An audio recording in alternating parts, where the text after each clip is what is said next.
দেশের বাজারে আবারও বেড়েছে সোনার দাম। নতুন দামে ভরিতে বাড়ছে সর্বোচ্চ ২,৬১২ টাকা। এতে ভালো মানের অর্থাৎ ২২ ক্যারেটের এক ভরি সোনার দাম দাঁড়াচ্ছে প্রায় ২,০৯,৫২০ টাকা। ২০ নভেম্বর বৃহস্পতিবার থেকে নতুন এই দাম কার্যকর হবে।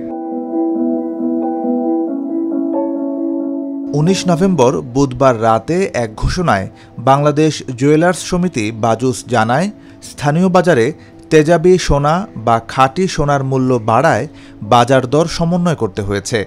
এর ঠিক একদিন আগেই মঙ্গলবার ভরিতে ১,৩৬৪ টাকা কমানো হয়েছিল সোনার দাম। নতুন মূল্য কাঠামো অনুযায়ী ২২ ক্যারেটের প্রতি ভরি সোনা ২,৬১২ টাকা বেড়ে হবে ২,০৯,৫২০ টাকা। ২১ ক্যারেটের ভরি ২,৫০৮ টাকা বেড়ে দাঁড়াবে ২,০০,০০০ টাকায়। ১৮ ক্যারেটের প্রতি ভরি সোনা ২,১৩৫ টাকা বাড়িয়ে নির্ধারণ করা হয়েছে ১,৭১,৪২৬ টাকা। এছাড়া সনাতন পদ্ধতির সোনার দাম ভরিতে ১,৮৩১ টাকা বেড়ে দাঁড়াবে ১,৪২,৫৯২ টাকায়।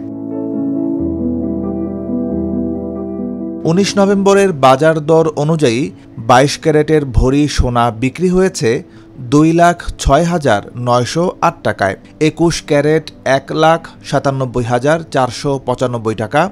১৮ ক্যারেট ১,৬৯,২৯১ টাকা এবং সনাতন পদ্ধতির সোনা ১,৪০,৭৬১ টাকায়। সোনার বাজারে এই ওঠানামা ক্রেতা বিক্রেতা উভয়ের মধ্যে নতুন আলোচনার জন্ম দিয়েছে।